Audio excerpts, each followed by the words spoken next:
What's up YouTube? I'm just another guy and welcome back to the Welsh Way, here with Aberystwyth Town, so 10th season.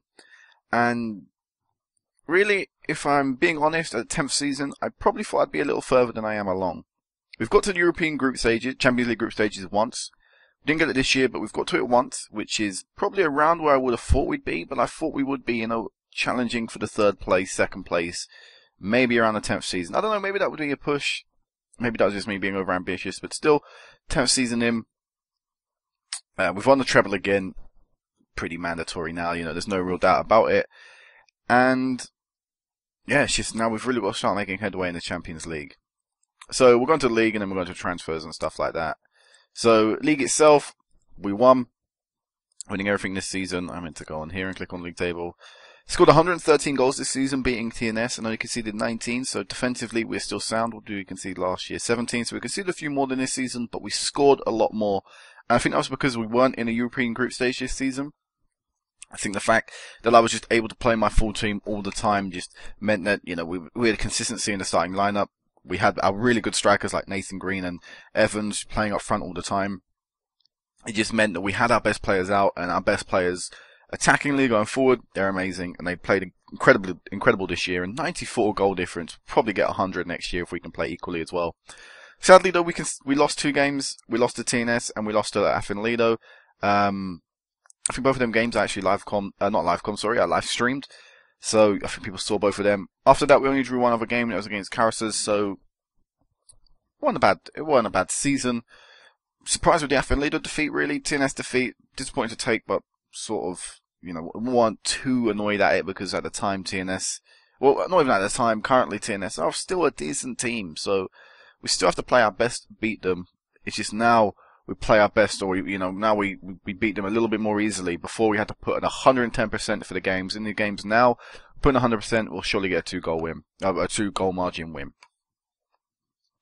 So that was how the league finished.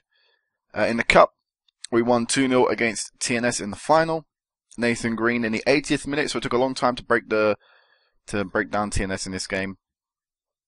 And really, I was quite surprised it did. I was playing this game, I was like, wow, we're actually going to score. Is this going to force itself into extra time, go to penalties, and then we have to sit for about 25 penalties being taken before someone finally wins? Luckily for us, Nathan Green scored with a very, very late goal from Gavin Davis. At that time, TNS were throwing everything at us, so, we were fortunate to get the second goal, but it was already game over by them. Had 0 shots all game TNS, so that would disappoint them. So that's how we won the Welsh Cup. The Welsh Premier League, we faced TNS, and we beat them 1-0. Another pretty tight match. Win James scoring the only goal of the game here. He had to come in because Evans was injured and scored the goal. So, Win James hasn't been a regular starter this season for us. He hasn't been a regular player. He's been on the bench, but rarely comes on because the strikers are normally playing well enough to just, merit 90 minutes. So, Win James there, scoring in a rare start for him and winning us a cup competition. So those were the 3 titles. Reserves, we won that. They only lost 1 game all season long, night 59. And under-19s, we won that. Plus in the under-19s cup, we won that. So, we are dominating in Wales in every level of the sport. Whether that be in the youth, whether that be in the reserves, whether that be in the actual main squads itself. So, let's go into transfers. So, there's been a little bit of action going on. And, so let's go into that. So, outs, all the way up to probably somewhere around, actually, about Dafford, yeah, somewhere around here. So, I say we start from Jacob James. So, Jacob James went out on loan to Lido, youngster that's never going to ever make it for us, so I didn't really care that he went out there. Martin Price went out, another player that will never make it at the side, so I wasn't really disappointed to see him. I didn't really care if he went out on loan either way. He's just going to go somewhere, and when his contract expires, he will leave. Elsewhere, Scott Rees went out on loan to Aberdeen. Sorry, I was going to say Aberystwyth. Went out on loan to Aberdeen. But sadly, they didn't play him as much as I would have ideally wanted him to. Did I call him back? Yeah, he just didn't really play as much. I didn't actually call him back. His time expired there. So that was a bit disappointing. But still, a decent experience for the youngster going out to Scotland, getting a different country's footballing technique under his belt, I guess. That's what I want to say. He's currently under transfer bid. Who's after him? I think someone's trying to loan him in. Yeah, we have Fleetwood and Port Vale. I'm trying to loan him out next season just because we have an abundance of centre mids in the squad. I'm just trying to slim it down a little bit, so he's probably got on loan again, maybe. Elsewhere though, Anderson Banvo, a player we only signed this season, we sold him for 100k to Motherwell in January. So he spoke out, said he wasn't happy about the lack of first team football. I really hadn't been playing him. The front two had been throughout the season, it'd been Evans and Nathan Green, and that meant Banvo and Wyn James, were normally on the bench. Wyn James or Billy Alessandra. Was Billy Alessandra been in the team? I don't know why I can't remember the season too well. Yeah, it would have been Billy Alessandra and Anderson Banvo. And he just weren't really getting enough games. He weren't really starting enough games. And as a result, he wanted to leave. And I said, you know what, that's fine, you can leave. Offered him to clubs. Got 100k, which I think was a very decent value to pick up. Because in our league, our values are very, very poor. So I don't really know how other clubs would value these players. Because I can offer someone to clubs for 20k and they're only valued about 2 in my team, and sometimes no one will come in for an offer. But in the past, I've offered about 200k for a decent youngster coming through my team. I don't remember which one it was, and then people have said, "Oh yeah, we'll definitely pay that." I think, okay, that's I don't know how to really value my players. So Anderson Banvo 100k, that was a decent fund to pick up, and overall for only about 6 months worth of playing, that's a decent profit. Elsewhere, Kevin Crawford went out on loan to Carlisle for the rest of the season. Third choice left back in the team, so wasn't featuring a lot in the squad, and decided either way, even if he went out on loan to Carlisle and rarely played, it's still a decent experience for him to pick up again.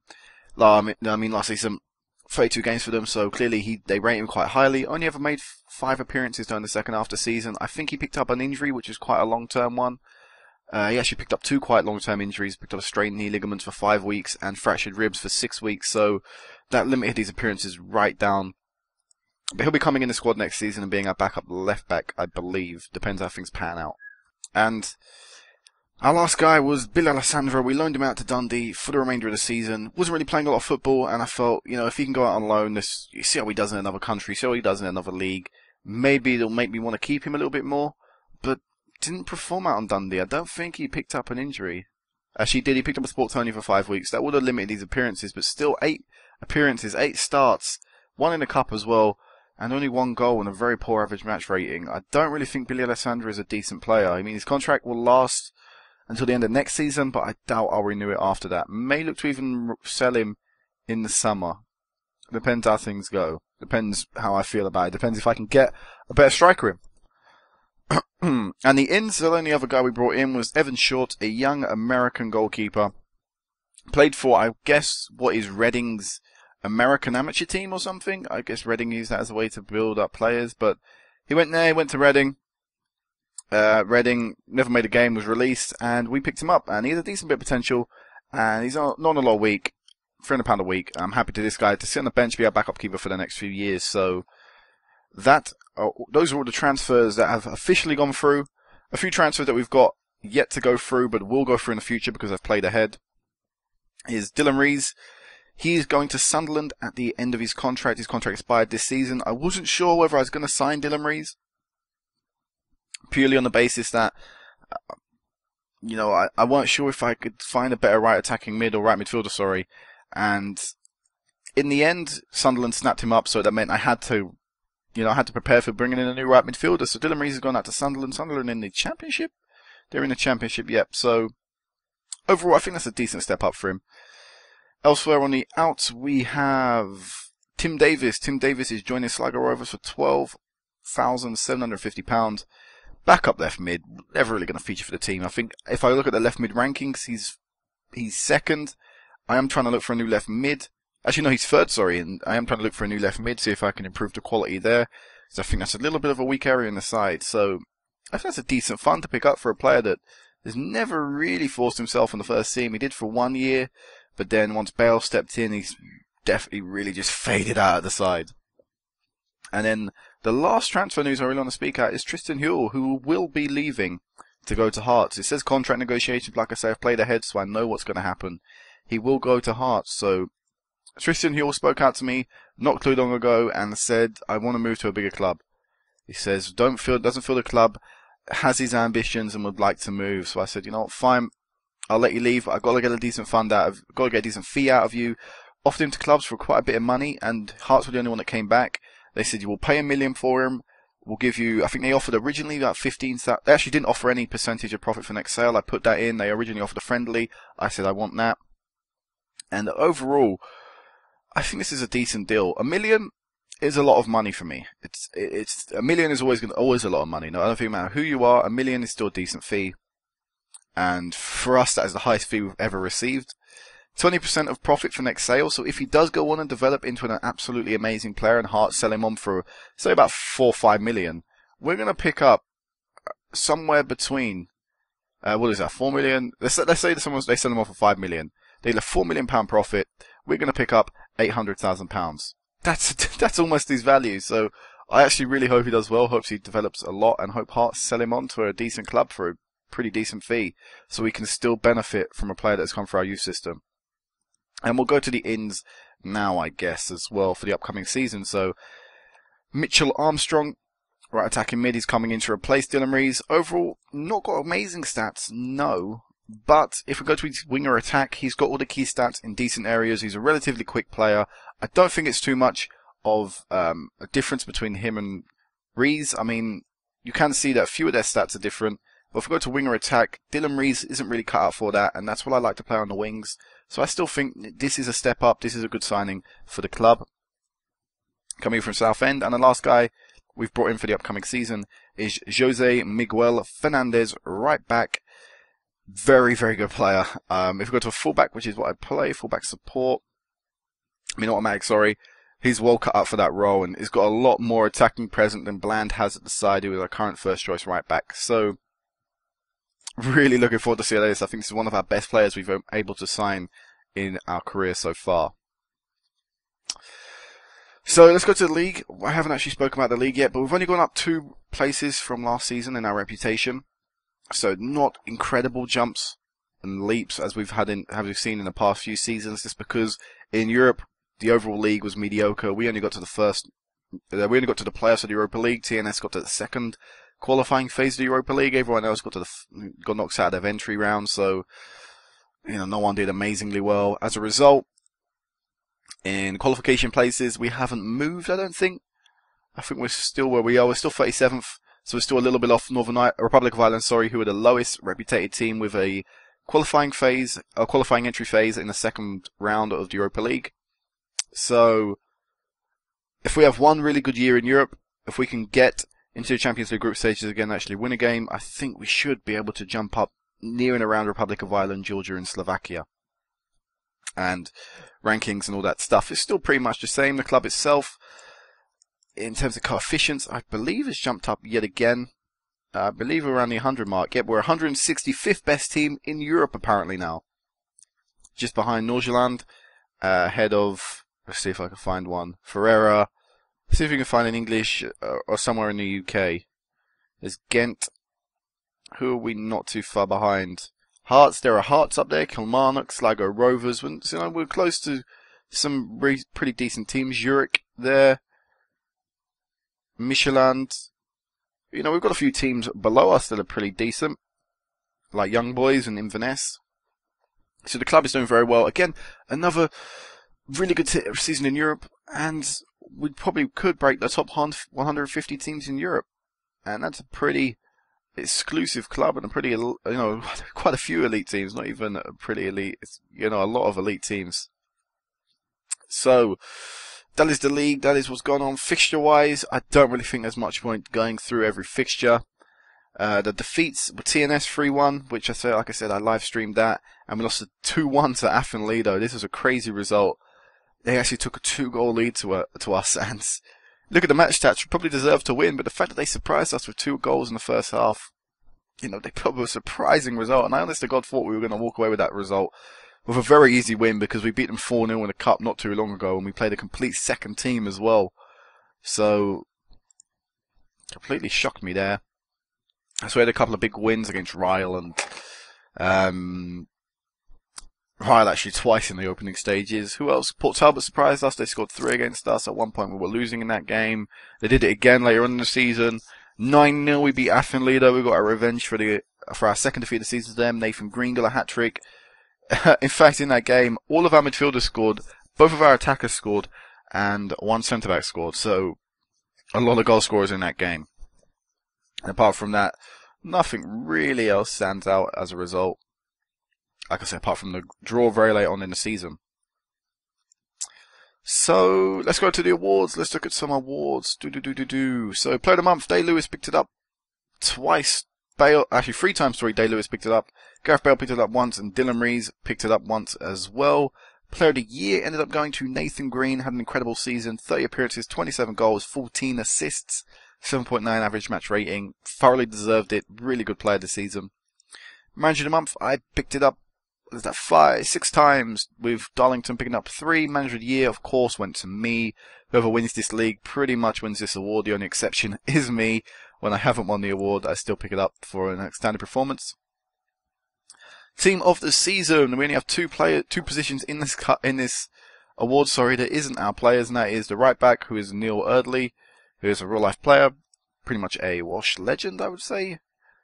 Maybe, I don't know, depends what people see him as, but overall, very good player, very good history in his career. First time in this league and did very well. And Kenny Hart, on loan from Kilmarnock, took what I feel should have been Evans' position in the team, but elsewhere, everyone played incredibly. Bale still with an 8.11 average match rating. Only played 18 games though, due to a few injuries and rotations on the left. Top goal scorer Nathan Green ran away with it. 27 goals in 30 starts. When you compare this to 33 starts that Niall Parry had, there was no real comparison between the two. And Young Player of the Year went to Carwyn Drake, picking it up after a 1-0 gap where Tristan Hill won it. He regained it again. Luke Edges retired. Oh, what a shame. What a shame. His career expanded 12 years. Something tells me that is that correct? That can't be correct. 12 years. He's only 24. Yeah, that's not correct. So, let's go into Wales actually and have a look at who won these awards. I don't think I actually paid too much attention to this. So Bale actually came 3rd in Football of the Year. I didn't even know this myself. So he's somehow, after when was the last time he featured in that award? Since he last won it back in 2017. So that's 5 years later. He re-enters at the age of 33 in Football of the Year for Wales, playing for Aberystwyth Town. And Young Football of the Year went to Tristan Hill, with Carwyn Drake coming 2nd. So these two have swapped. Actually, no, I thought Tristan Hill came 2nd last year. So Carwyn Drake's been beaten to it by Tristan Hill, who sadly won't be an Aberystwyth Town player anymore. But I'd expect him to win that a few more times. Had an incredible year for his real first. Is it his first full season in the club? I think it was. Yes, last year was his first real full season in the team. So played incredibly considering that. Elsewhere, a bit of news actually about Wales. They currently have an under-20s position yet to be filled, and I applied for the job and I pretty much got mocked. Disgustingly mocked. So, I saw that the under-20s had a tournament coming up, and I realised, and it said managerless, because they have never had an under-20s team before. So I was like, oh, I really want to apply for that. Surely I have the reputation. I mean, if we go to the Hall of Fame, apparently the best manager to ever manage in Wales is me, winning 18 trophies in 10 seasons. And they said, no hoper, just another guy. He has to apply for the job. He's not considered a chance to get the job. People are surprised he's applied for it, blah, blah, blah, blah, blah. And I'm thinking, sorry, have you not seen the accomplishments I've done in this league? It's a complete mockery. Still, apparently, this league is not reputed enough to me to be considered in a Welsh under-20s job. Not even a Welsh national team job. A youth team setup. But I'm yet to hear a contract. I'm yet to hear a reply back from that. No one's been employed in the future, I can tell you. So I'm still not sure about this, whether I'll be able to get that in the future. So let's go through our team. We'll have a few basic stats. So goal scorer Nathan Green, 36 goals in all competition with only 41 starts. Had a great season. Will Evans scored a lot. Jason Parfitt, who did he play for? Bala. He had a very good year, 18 goals. He'll be coming in next season as our 2nd or 3rd choice striker. I'm not too sure. I think 3rd choice striker. Sorry, not 3rd choice, sorry, 5th choice striker. 3rd choice backup. Elsewhere, Carwyn Drake got 13 from set pieces, and Tristan Hill got 10 as well, which is crazy amount of goals. And Day Lewis had a very good season, despite making the mistakes in the first few games against Stoke. Really put in a good performance in the league. And not only that, now he's a bit more, he's competent playing as a centre midfielder, so I reckon another year training there and he'll be a proper, natural centre mid, or accomplished centre mid, whatever the actual word is that I'm on the look for once they've been trained in another position.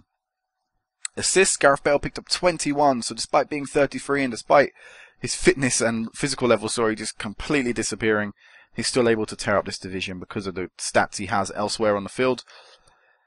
Elsewhere though, Nathan Green got 20, just being beaten by Bale ever so slightly. Dylan Rees, 14.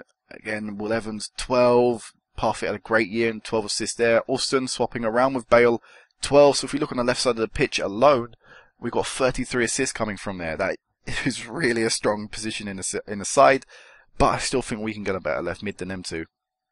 Player of the match years, a load of people won this award, and that is a really good thing to see. Even Parfit got 3, while at Bala, which is decent. Highest average rating, Bale 7.95, and I don't think he matched his last year's accomplishment. Considering he played 7 less games, I wouldn't really compare the 2 seasons in terms of average match rating, but still able to perform at a decent level here. And he has got another year's contract. I did sign him down for another year, so one more year of Bale, at least. One more year. And how many clean sheets did our keeper keep? 26 in 41 starts. That's not too bad. And 6.99 average match rating. Highest in his career. Actually, second highest in his career. Highest since joining us. 19 clean sheets. In the league alone, 30 starts. Decent season for our goalkeeper. Decent season. And even Evan Short got 3 in only 4 starts, which is decent for a youngster who's never played a senior game before in his life. So, yeah, this is pretty much it. We'll go into finances and have a look. So, not doing too great money-wise. I don't think the million from Huell's transfer hasn't come through yet. So when that does, we'll have 2 million in the balance, which isn't still good. We really need a good European run this season. We need to be getting to the group stages, getting that £7 million, which will do wonders for the finance. Still though, despite this, we're trying to improve our youth facilities yet again. Current facility basis is good training, average youth, exceptional junior coaching, and basic youth recruitment. So with them youth facilities improve, we should go up to good youth facilities and really help our youngest develop, come through. Anyone added to the Legends list? I think Dylan Hicks has been added to the Legends list, despite the fact he's only ever played 16 league games for us. I have no idea why. I don't have the foggiest idea why he's in the Legends list. And yet David Hislop isn't, who's the record goal scorer for the team. And yeah, so I don't know why. I think that's the only one added. Maybe Wyn James was added since the last time we saw, but again, I understand why. He had 2 good years of us where we won our first treble and stuff, so no, I think Dylan Hicks actually is captain of the team. That may be why he's a legend. Maybe why. But again, he's captain just because he's got the stats to be it, or I was recommended it. Looking back, I probably should have just put Carl Drake as captain, but whatever. So yeah, this is going to be it for now. Hopefully you've enjoyed the episode. Again, I will be live streaming this on Twitch whenever I can. I will post a video when I do. I won't be live streaming any of the actual games that I live com. It will just be, games after we've been knocked out of Europe and stuff like that. So, until next time, guys, until the second qualifying phase of the Champions League. Until then, peace out.